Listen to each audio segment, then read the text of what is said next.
Elena's knife sliced through a ripe tomato with precision, the rhythmic chop echoing in the quiet Miami kitchen.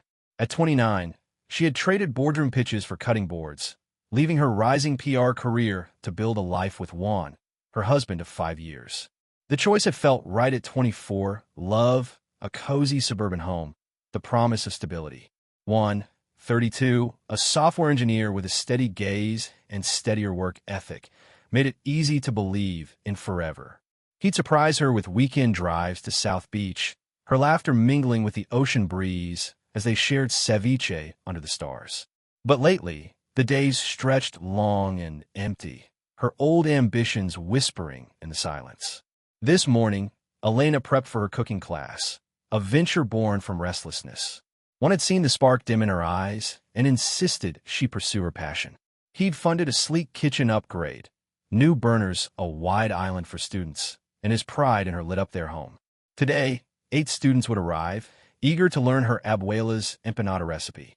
Elena's hands moved on autopilot, kneading dough, but her mind wandered. She missed the adrenaline of closing a client deal, the buzz of a packed schedule. Domestic life, once a dream, now felt like a tether. The doorbell chimed, pulling her back. Her students filed in, mostly neighborhood women, chatting about kids and jobs. Then came Marco, the only man, striding in with a disarming smile. At 35, he carried himself with easy confidence, introducing himself as a single dad wanting to cook for his teenage daughter. His warm handshake lingered a second too long, and Elena felt a jolt she couldn't place. "Looking forward to learning from the best," he said, his eyes holding hers. She brushed it off, focusing on the lesson. The class buzzed with energy. Elena demonstrated folding empanadas, her voice steady as she shared tips. Marco listened intently, asking about spice blends with a curiosity that stood out. While others scribbled notes, he watched her hands, nodding as if decoding a secret. After class, he stayed to help stack dishes, his casual questions about her life, why she left PR, what inspired her recipes, drawing out stories she hadn't told in years. "You're a natural teacher," he said, leaning against the counter. "Bet you could run a whole restaurant." Elena laughed, but his words stirred something dormant. That evening, Juan came home, loosening his tie as he kissed her cheek. "How'd it go?" he asked, grabbing a beer from the fridge. Elena described the class, mentioning Marco's enthusiasm. "Guy wants to impress his kid," she said, omitting how his attention had made her pulse quicken. Juan nodded, distracted by a work email, and Elena felt a familiar pang. Their conversations, once endless, now felt clipped, routine. She loved Juan, his quiet strength, his unwavering support, but lately she craved something more. The next day, Elena met her friend Sophia at a Key Biscayne cafe. Sophia, a 30-year-old influencer with a knack for stirring trouble, sipped her latte and grinned. "So, tell me about this Marco guy." Elena hesitated, then shared how his questions had made her feel seen. Sophia's eyes gleamed. "Sounds like he's into you. And honestly, Elena, you deserve some excitement. Juan's great, but he's so predictable." Elena frowned, but Sophia pressed on. "You used to run meetings, charm clients. Now you're just here. Don't you miss that fire?" Sophia's words lingered like a splinter. Over the next week, Elena's classes grew livelier with Marco around. He'd linger after each session, offering to carry trays or asking about her favorite dishes. His text started that Friday, a simple "thanks for the recipe" with a winking emoji. Elena replied, keeping it light, but each ping of her phone brought a thrill. She told herself it was harmless, just friendly banter. But when Marco asked about her dreams over a shared coffee after class, his gaze intense, she felt the ground shift beneath her. Meanwhile, sensed a change. Elena's phone glowed late at night, and her answers about her day grew vague. He trusted her. Elena had always been his anchor, but doubt crept in. One evening, as she smiled at a text before quickly locking her phone, Juan's stomach tightened. He wanted to ask, but the words caught in his throat. Instead, he suggested a weekend getaway, hoping to reconnect. Elena agreed, her smile warm but distant, and Juan wondered what he was missing. As Elena prepared for the next class, Marco's latest message buzzed. "You're too talented to stay hidden in a kitchen." Her fingers hovered over the reply, Sophia's voice echoing in her mind. Juan's love was steady, but Marco's attention was electric. She typed back, "Maybe you're right," and hit send, her heart racing. The line between innocent flirtation and something dangerous blurred, and Elena, for the first time, didn't pull back. Elena's phone buzzed on the counter as she prepped for her Thursday cooking class, the screen lighting up with Marco's name. "Your tips made my daughter's dinner a hit," the message read, followed by a photo of a plated dish. Elena smiled, typing a quick reply before her students arrived. The thrill of his attention had become a daily fix, a spark in the monotony of her Miami suburban life. She told herself it was just friendly encouragement, but each text from Marco pulled her further from the life she'd built with Juan. The class was lively, with students mastering her recipe for Cuban ropa vieja. Marco, as usual, stood out, asking about slow-cooking techniques with an intensity that made Elena's pulse quicken. He lingered after class, helping her clean while sharing stories of his daughter's weekend visits. "She's picky, but she loved your recipe," he said, his voice warm. "You've got a gift, Elena. Ever think about taking this bigger?" His words hit a nerve, stirring memories of her ambitious PR days. She brushed it off with a laugh, but his gaze held hers, and she felt a dangerous pull. That evening, Juan came home late, his eyes tired from debugging code. He kissed Elena's forehead, asking about her day. "Class was great," she said, her tone clipped as she scrolled through Marco's latest message. Juan noticed her distraction, the way her fingers danced over her phone. "Everything okay?" he asked, setting down his laptop. Elena nodded, locking her screen. "Just tired," she lied, avoiding his eyes. Juan let it go, but the air between them felt heavier, the easy warmth of their marriage strained. Friday brought another coffee meetup with Sophia at a bustling Key Biscayne cafe. Sophia, ever the instigator, leaned forward, her latte untouched. "So, Marco's texting you now? Speed." Elena hesitated, then admitted the messages had grown frequent, personal. Sophia's grin was sharp. "He's into you, girl. And why not? Juan's sweet, but he's all work, no spark. You're wasting your fire on dishes and laundry." Elena frowned, defending Juan's support for her classes, but Sophia waved it off. "Support's not passion. Marco sees you. When's the last time Juan did?" The words sank in, feeding Elena's growing restlessness. Over the next week, Marco's texts escalated. What started as recipe tips became late-night chats about dreams and regrets. "I bet you were unstoppable in PR," he wrote one night. "Why'd you give it up?" Elena, alone in the dark while Juan slept, typed back about her old life, client wins, late-night strategy sessions, the rush of being needed. Marco's replies were quick, flattering. "You're too big for this small life." Each message chipped away at her resolve, Sophia's voice echoing, "You deserve excitement." Juan sensed a shift. Elena's laughter, once a constant in their home, now came from her phone. She'd step outside to take calls, claiming they were about class supplies. One night, as they ate dinner, her phone buzzed again. She glanced at it, smiled, then tucked it away. "Who's that?" Juan asked, his tone light, but his eyes sharp. "Just Sophia," Elena said too quickly. Juan nodded, but his gut twisted. He remembered their early days, her ambition, her fire, and wondered when she'd started hiding from him. The following class, Marco's attention was bolder. He brushed her hand while passing a spice jar, his touch lingering. "You make this look easy," he said, his voice low. Elena's cheeks warmed, and she busied herself with the stove. After class, he suggested grabbing coffee to discuss recipes. Against her better judgment, she agreed, meeting him at a quiet cafe across town. They talked for an hour, about his daughter, her old career, their shared love of bold flavors. His focus on her was intoxicating, a stark contrast to Juan's distracted check-ins. "You're meant for more than this," Marco said, leaning closer. Elena's heart raced, but she pulled back, citing a fake errand. Sophia pounced when Elena recounted the coffee meetup. "He's hooked," she said, sipping wine at her apartment. "And you're glowing. Juan's too busy coding to notice you're slipping away." Elena protested, but Sophia's words were relentless. "You're not cheating. You're just exploring. You deserve to feel alive." The justification felt flimsy, but Elena clung to it, ignoring the guilt gnawing at her. By the next week, Marco's messages turned personal. "Missed you at class," he wrote when she canceled a session, citing a headache. You okay?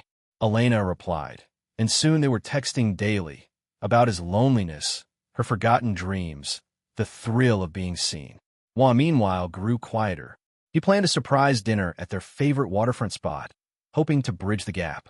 Elena smiled through the meal, but her mind was on Marco's latest text. You're the highlight of my week. Juan caught her glancing at her phone, his jaw tightening. Work stuff, he asked. Yeah, she lied, her voice hollow.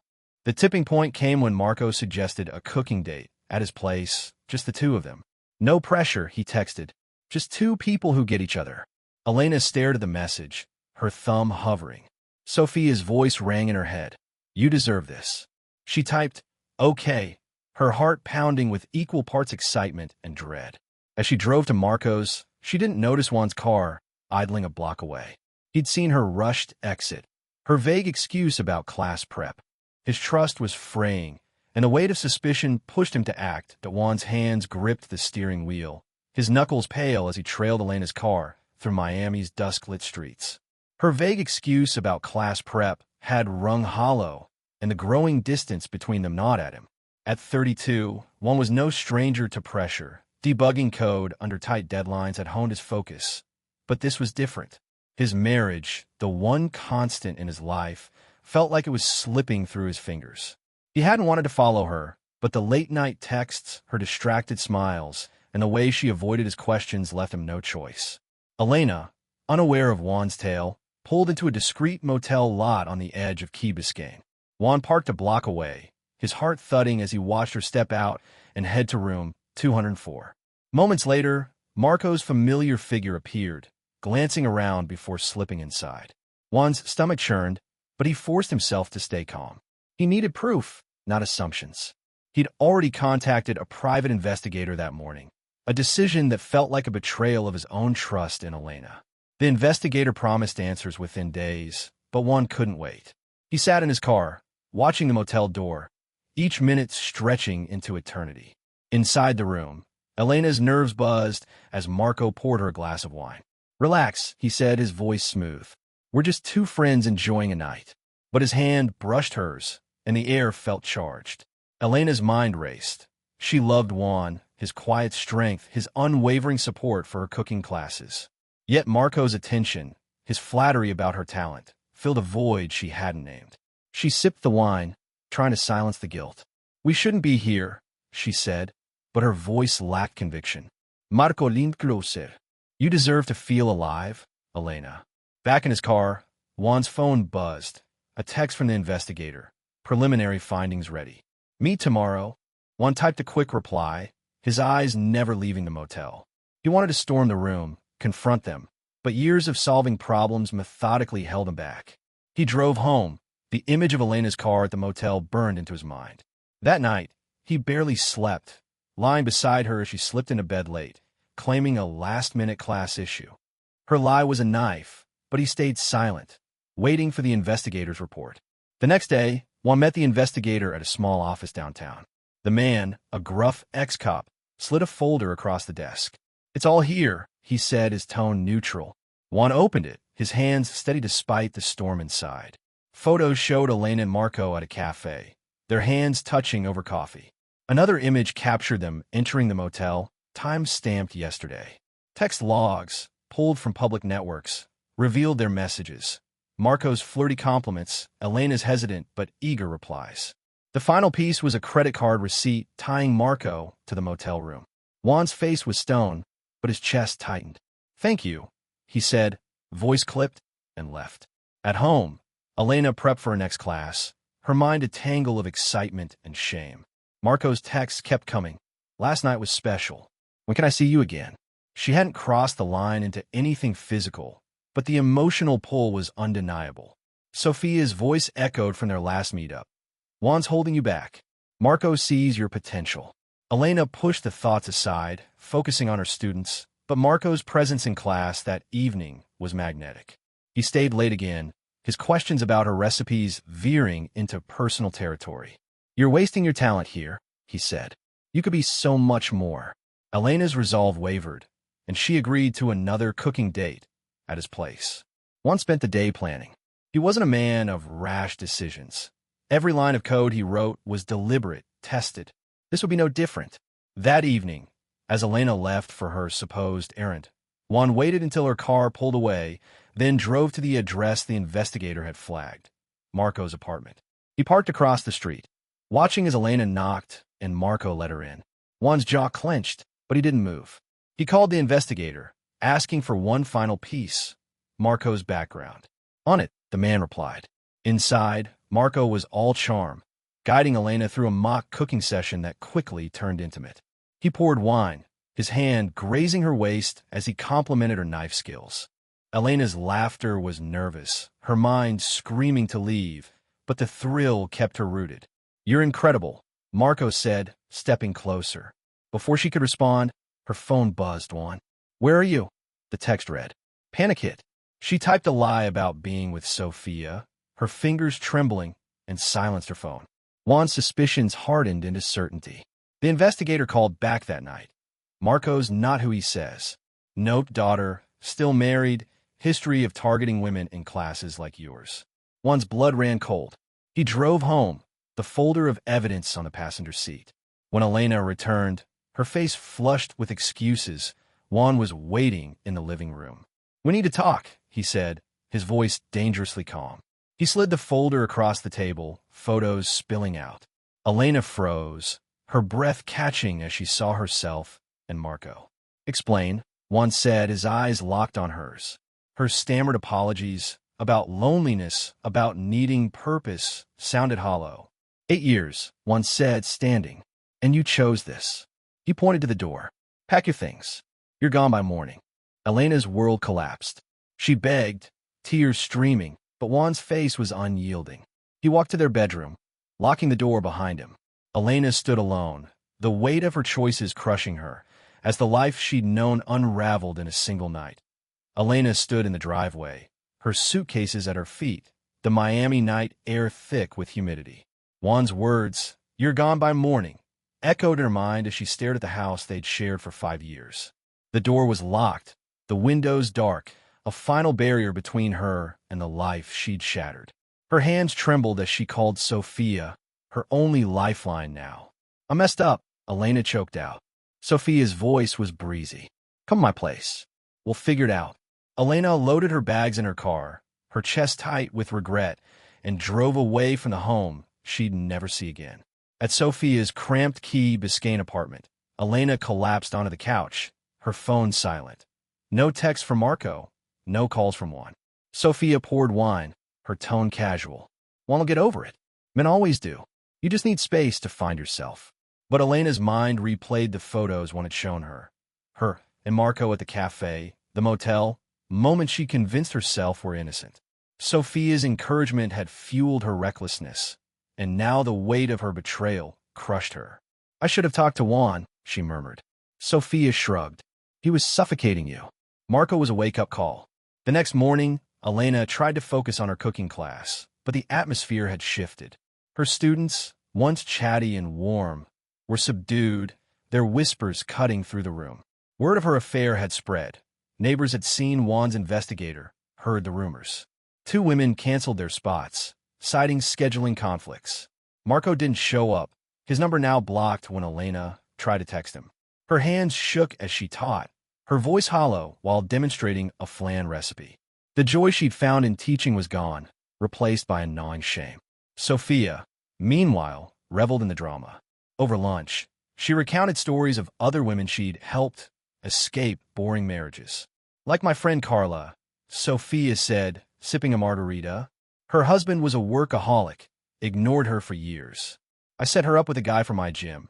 Now she's free, living her best life." Elena nodded, but unease crept in. Sophia's stories always ended with the women liberated, but she never mentioned the fallout. Elena's own fallout was inescapable.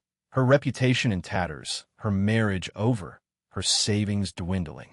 Desperate for answers, Elena searched Marco's name online. The investigator's report, echoed by public records, revealed the truth. Marco was married, no daughter, a serial charmer who targeted women in hobby classes across Miami. His cooking class story was a lie, his flirtations a calculated game. Elena's stomach churned. She'd risked everything for a fraud.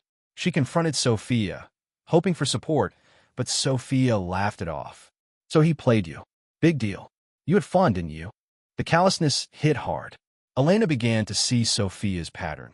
She thrived on chaos, pushing friends into reckless choices while staying unscathed. Juan, meanwhile, moved decisively. He hired a lawyer, filed for divorce, and put their house on the market.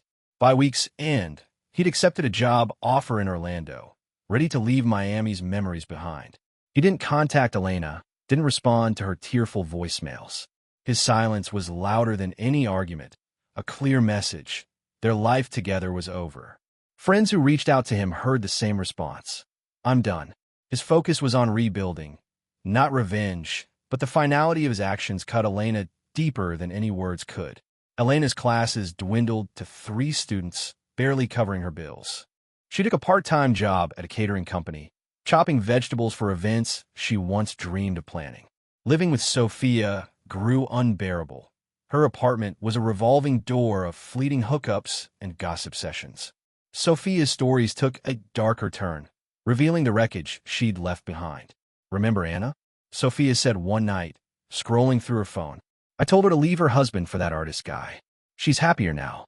Elena later learned Anna had lost her job and was couch surfing her happiness, a lie Sophia spun to justify her meddling. One evening, Elena overheard Sophia on the phone, laughing about Elena's divorce. She's better off without Juan, Sophia said. He was holding her back. The betrayal stung. Sophia hadn't been a friend, but a puppeteer, planting doubts to watch Elena's life unravel. Elena confronted her, voice shaking. You pushed me into this. You knew Marco was trouble. Sophia's eyes narrowed. You made your choices, Elena. Don't blame me for your mess. That night, Elena packed her bags again, moving to a cheap studio apartment. She cut Sophia off, her trust in others as broken as her marriage. As weeks turned to months, Elena's life felt like a shadow of itself. She scrolled through social media, seeing mutual friends post about one's new life in Orlando. He'd sold their house, the place where she'd taught her first class, where they danced to salsa music on quiet nights. The loss was a physical ache. She tried calling him one last time, but his number was disconnected. Elena sat alone, her catering job paycheck barely covering rent, and realized the true cost of her choices. Not just Juan, but the confident, ambitious woman she'd been. Elena sat at her small kitchen table, the hum of Miami's evening traffic filtering through her studio apartment's window. 2 years had passed since one had shown her the photos, since the life she'd known had collapsed. Her catering job paid the bills, but the monotony of chopping onions for strangers echoed the emptiness she'd felt as a housewife. Her cooking classes, once a source of pride, had fizzled out, the scandal of her affair driving students away. Yet, in the quiet of her new reality, Elena was piecing herself back together, one hard-learned lesson at a time. She'd started therapy 6 months ago, using her meager savings to confront the choices that led her here. The sessions were brutal, reliving her betrayal of Juan, dissecting Sophia's manipulation, and facing Marco's lies. The therapist's questions cut deep. Why had she let Sophia's words override her loyalty? Why had she mistaken boredom for a broken marriage? Elena had no easy answers, but each session chipped away at her self-deception. She began to see how her need for validation had blinded her to Juan's steady love, how Sophia had preyed on her insecurities for sport. One evening, scrolling through social media, Elena stumbled on a photo that stopped her cold. Juan, now in Orlando, stood with a woman named Carla, a nurse with a warm smile, and her young son. They were at a park, Juan pushing the boy on a swing, his laughter genuine. A friend's caption read, Juan's thriving as a stepdad. Elena's chest tightened. One had rebuilt, found peace, while she was still untangling the wreckage of her choices. The photo wasn't revenge, it was worse. It was proof he'd moved on, whole and happy without her. Elena's life had become a study in consequences.